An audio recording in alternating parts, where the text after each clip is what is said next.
ولی کے ذریعے سے مجھے دے دے، یا ولی سے ہی ڈائریکٹ آپ مانگنے لگ جائیں۔ شخصیت مراد ہی نہیں ہے یہاں پر، بلکہ اس آیت کے اندر اللہ نے عمل کو مراد لیا ہے اور ایمان اور عمل صالح کو مراد لیا ہے۔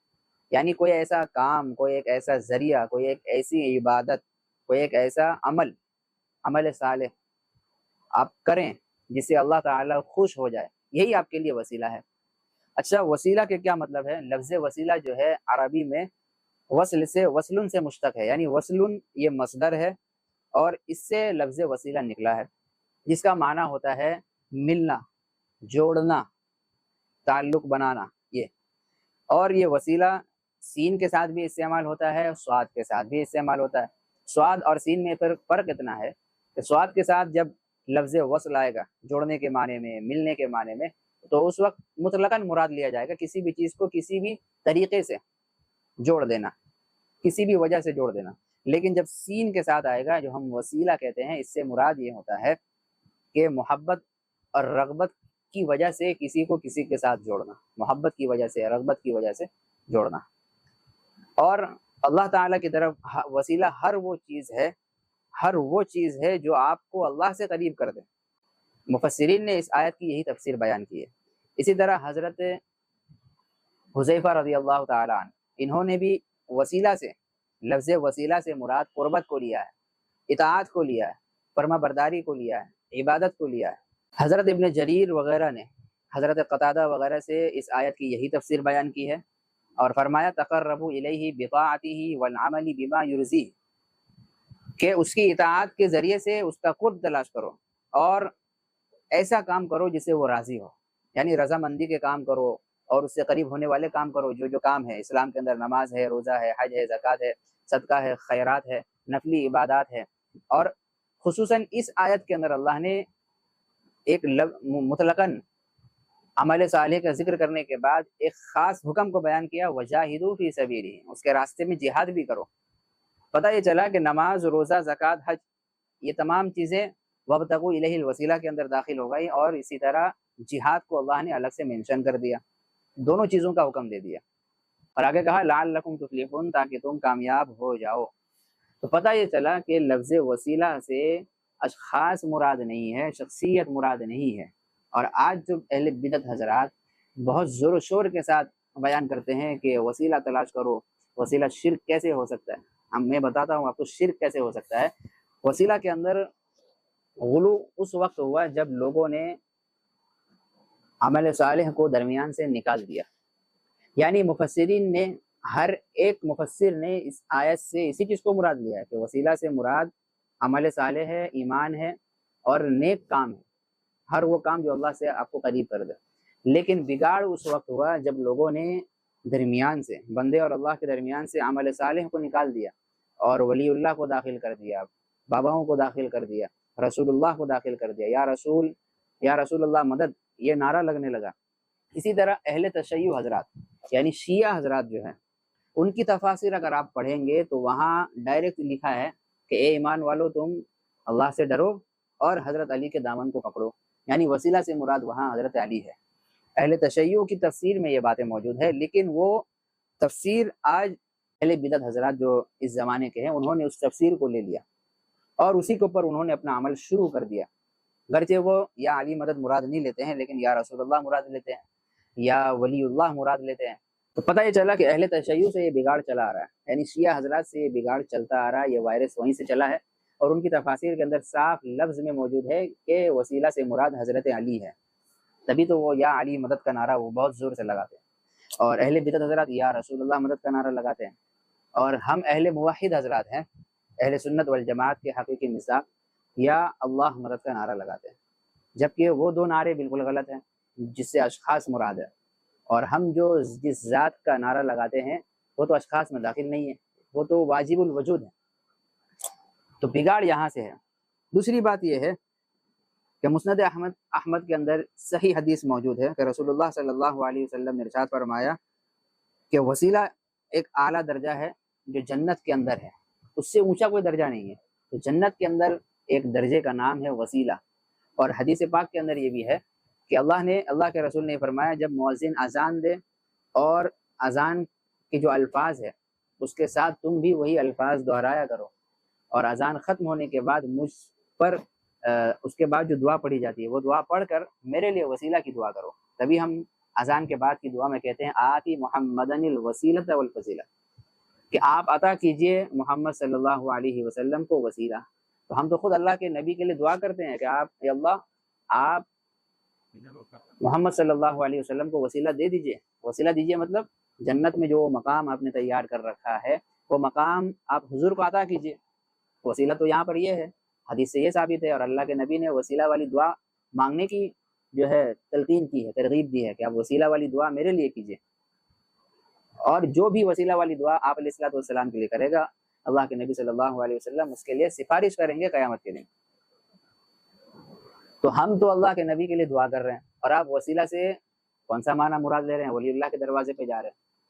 تو جو رسول اللہ کا نعرہ آپ لگاتے ہیں یا رسول اللہ مدد، اسی رسول اللہ نے امت کو حکم دیا ہے کہ آپ میرے لیے وسیلہ کی دعا کیجیے۔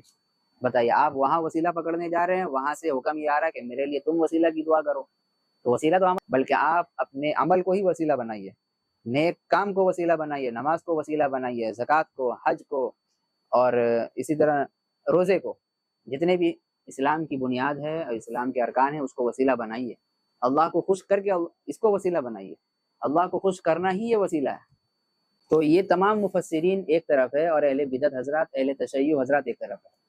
حضرت ابن جریر اور حضرت قتادہ، حضرت حسن بصری، یہ تمام مفسرین یہ مراد لیتے ہیں کہ وسیلہ کے معنی قربت کے ہیں، اطاعت کے ہیں، فرما برداری کے ہیں، عبادت کے ہیں۔ اور ایک طرف اہل بدعت حضرات ہے جو وسیلہ سے ولی اللہ مراد لیتے ہیں، اور ایک طرف اہل تشیع حضرات ہے جو وسیلہ سے یا علی مدد مراد لیتے ہیں۔ تو بگاڑ اہل تشیع سے چلا آ رہا ہے، اسی کو آج کے رضا خانی حضرات نے لے لیا ہے، اور بڑا زور و شور سے اس کے اوپر وہ عمل کرتے ہیں، لوگوں کو ترغیب دیتے ہیں کہ قرآن بیان کر رہا ہے، قرآن بیان کر رہا ہے۔ اللہ کے بندے، قرآن یہ چیز نہیں بیان کر رہا جو آپ بیان کر رہے ہیں۔ قرآن کی آیت تو وہی ہے، آیت آپ وہی پڑھتے ہیں، مطلب اپنا بتاتے ہیں۔ بھائی آیت اللہ کی پڑھو، مطلب صحابہ کرام کے تو بتاؤ۔ حضرت قتادہ نے جس اس آیت کی جو تفسیر کی، آپ اس کی وہ تفسیر لوگوں کو کیوں نہیں سناتے ہیں؟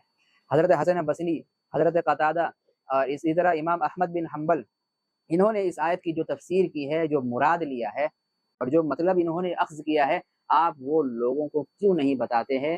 یہ آپ کی خیانت والی بات ہے۔ آپ اپنا من گھڑت واقعہ، اپنا من گھڑت مطلب لوگوں کو سمجھا دیتے ہیں، اور لوگوں کو بولتے ہیں کہ ولی اللہ کے دروازے پہ جانا کوئی شرک نہیں ہے۔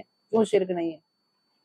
شرک کا دروازہ آہستہ آہستہ ایسا کھل گیا وسیلہ کے ذریعے سے، لوگ وسیلہ کے نام پر اللہ کو چھوڑ کر بابا سے ہی مانگنے لگ گئے۔ آپ اتاری برادری کے جتنے لوگ ہیں ان کی ویڈیو آپ دیکھ سکتے ہیں کہ وہ کس طرح سے ولی اللہ کے دروازے پہ جا کر گڑگڑا رہے ہیں۔ اٹھتے بیٹھتے، سوتے جاتے، سوتے اور جاگتے، بس یا علی کرتے رہو، یا غوث کرتے رہو۔ دنیا میں بھی بیڑا پار ہے اور آخرت میں بھی بیڑا پار ہے۔ سرکار غوث پاک ہم کو، آپ کو دیکھتے ہیں، سنتے ہیں، مدد کے لیے تشریف بھی لاتے ہیں۔ آپ کا یہ جملہ ختم ہونے سے پہلے غوث پاک کی مدد نصیب ہوتی ہے۔ میرا بگڑا وقت سنوار دو، میرے بگڑا وقت سنوار دو، میرے خواجہ مجھ کو نواز دو، میرے خواجہ مجھ کو نواز۔ میرا بگڑا وقت سنوار دو، میرے بگڑا وقت سنوار دو، میرے خواجہ مجھ کو نواز دو، میرے خواجہ مجھ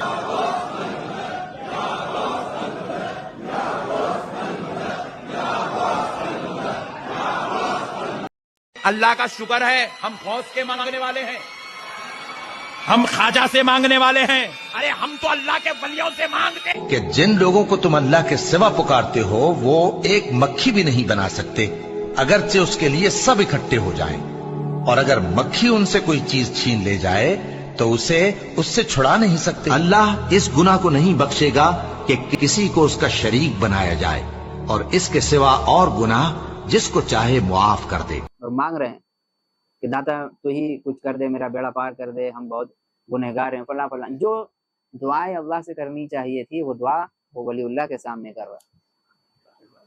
یہ شرک نہیں تو اور کیا ہے؟ اس لیے اس کا دروازہ بند کرنا ہے، اور اس آیت کو جو غلط مطلب استعمال کیا گیا ہے، غلط مطلب نکالا گیا ہے، اس کو درست کر کے لوگوں کو راہ راست پر لانا ہے۔ کیا یہ حضرات، کیا ان حضرات کو معلوم نہیں تھا کہ اس آیت سے یا رسول اللہ مدد مراد ہے، یا اس آیت سے یا علی مدد مراد ہے؟ صرف آپ کو معلوم ہے؟ لہٰذا پتہ یہ چلا وسیلہ قرب کا نام ہے، وسیلہ شخصیت کا نام نہیں ہے۔ وسیلہ سے مراد اشخاص ہے ہی نہیں، کہیں پر بھی نہیں ہے۔ جہاں جہاں بھی قرآن نے وسیلہ کا ذکر کیا ہے وہاں وہاں مراد قربت کو لیا گیا۔ بھائی تم ایسا کوئی کام کرو اللہ کو پسند آ جائے، وہ تم کو جنت دے دے، بات ختم یہ ہے۔ لیکن اہل بدعت حضرات کو نماز پڑھنا نہیں ہے، روزے رکھنے نہیں ہیں، حج پہ جانا نہیں ہے، زکوٰۃ دینا نہیں ہے، بس سارا کام وہ وسیلہ پہ کروانے والے ہیں۔ خود کو کچھ نہیں کرنا، خود کے باڈی کو حرکت نہیں دینا، خود کے جسم کو تھکانا نہیں ہے، خود کچھ نہیں کرنا ہے، بس وسیلہ کے ذریعے سے جنت حاصل کرنا ہے۔ تو جنت اتنی سستی تھوڑی ہے۔ جو اللہ نے جس کام کے اوپر جزا رکھا ہے اس کے نہ کرنے پہ سزا بھی رکھا ہے، اور جس کام کے نہ کرنے پہ جزا رکھا ہے اس کام کے کرنے پہ سزا بھی ہے۔ تو دونوں چیزیں ہیں۔ آپ نماز نہیں پڑھیں گے تو آپ کو کیا لگتا ہے آپ وسیلہ ولی اللہ کو بیچ میں آڑ بنا کر آپ جنت چلے جائیں گے؟ نہ بالکل نہ، کیونکہ وہ ولی اللہ خود اپنے گھر والوں کو نہیں لے جا سکتا اگر ان کے اوپر جہنم واجب ہے، اگر وہ کافر و مرتد ہے، اگر وہ مشرک ہے۔ تو لہذا اس غلط فہمی سے باہر نکلیں اور وسیلے کے معنی کو سمجھیں۔ ہاں اتنی بات جائز ہے، آپ وسیلے میں یہ کام کر سکتے ہیں، دعا میں یہ مانگ سکتے ہیں کہ اللہ حضور صلی اللہ علیہ وسلم کے صدقے طفیل میرا یہ کام پورا کر دے، یا میری مغفرت فرما دے، میرا گناہ معاف کر دے۔ مانگنا اللہ سے ہے، بس صدقے طفیل ان کا لینا ہے، یہ آپ کر سکتے ہیں۔ لیکن اللہ کو آپ چھوڑ کر اور عمل صالح کو چھوڑ کر آپ وسیلہ تلاش کر رہے ہیں تو آپ بے وقوف ہیں۔ اب آپ کا وسیلہ تلاش کرنا ہی بیکار ہے۔ آپ ساتوں سمندر پار کر کے بھی وسیلہ حاصل کرنے جائیں گے، آپ کو کچھ نہیں ملنے والا۔ اللہ تعالی ہم تمام کو سمجھنے کی توفیق عطا فرمائے، اور قرآن کریم کی اس آیت کو جو غلط طریقے سے بیان کیا جاتا ہے اسے درست کرنے کی توفیق عطا فرمائے۔ وما علینا الا البلاغ۔